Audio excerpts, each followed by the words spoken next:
Shalom, shalom, shalom. This is Rabbi Moshe Otero, continuing with the study of To Be a Jew. We are in chapter 7, Family Life, a Key to Happiness, and we're looking at the area of divorce. Fortunately, not everything can be hunky-dory. Sometimes relationships break up, and it's a reality within Judaism in which not always can a relationship be together forever, where despite every effort to preserve the peace of the home and the harmony of the husband and wife relationship, bitterness and continuous strife and flames of dissension nevertheless prevail, it is better for the couple should be parted and not continue to live together. In such an instance, the Torah provides for the bonds of marriage to be dissolved by a divorce, what's called in Hebrew a get. The law allowing for divorce is based upon a biblical precept. So those of you that think, or within that notion, that divorce is impossible, it's not biblical, it is biblical. It's a procedure which is strictly governed by halacha, Jewish law.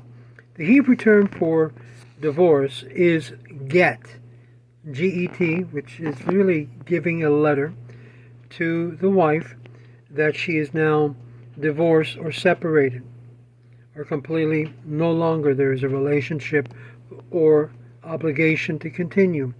The law allowing divorce is based upon this biblical principle, and a religious marriage that is consecrated according to the law of Moses in Israel is not dissolved by a decree by the judge or a civil action by the courts, who acts in accordance with secular law of the state. It must be severed according to the law of Moses in Israel. Without a get, marriage status of a couple remains in force. Any marriage or relationship that might therefore be contracted following a civil divorce without benefit of religious divorce has no validity according to religious Jewish law, and it is regarded as an adulterous relationship. So you can be divorced by secular law and yet still be married according to the law of Judaism, and if you enter into a new relationship with intimacies, that relationship, that new intimacy, can be considered adulterous. Where a husband and a wife have parted way and no longer consider themselves to be husband and wife, or arrange for a civil divorce in the secular court, it's religious transgression of the gravest magnitude to neglect to arrange for a get, to get out of indifference, or refuse to go out of the spite of misguided spite. Such neglect affects not only the man, but it also affects the woman themselves in the sight of God, and whatever subsequent pattern that may take into account. But also it puts an unfortunate stigma of the illegitimacy upon children who may be born from subsequent unions. The state assumed jurisdictions in the area of divorce because classical Christianity has no provision for its religious statutes. The indissoluble everlasting bond of marriage was so central to Christian teaching that the idea of till death do us part was not merely a romantic idea enunciated by lovers in a marriage ceremony, but by church law, which tolerated no divorce and made no provision for it. Judaism, by the law of Moses in Israel, says quite the contrary. If a divorce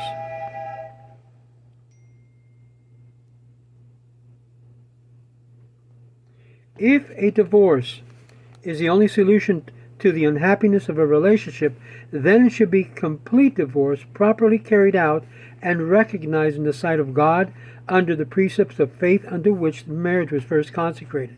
If not to be done, the moral merits is that in arranging for such a divorce satisfies only the civil authorities and secular law, and not the religious law. Religious law takes precedence in Jewish thought over the secular law when it regards to divorce.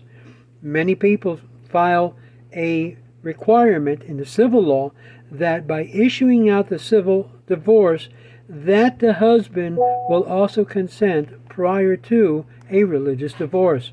Even though the Torah permits divorce and makes provision for it on the grounds no more severe than the simple incompatibility, it must never be carried out arbitrarily or hastily, but only where every hope of healing the breach is gone, and strife and bitterness continues to prevail. Then the law of divorce is given for peace of man and the unity of the family. Those who divorce when they must bring good upon themselves and not evil. Still, the human tragedy inherent in any divorce, especially when there are children to be considered, cannot be more poignantly portrayed than by the Talmudic adage that says, whenever divorce takes place, even the very altar of God shed tears. Now, for the procedures regarding the rules governing a get, I would encourage you to go forward in the book and read pages 292 to 294. In our next video, we're going to look at the sexual discipline in marriage as part of the continual study of To Be a Jew.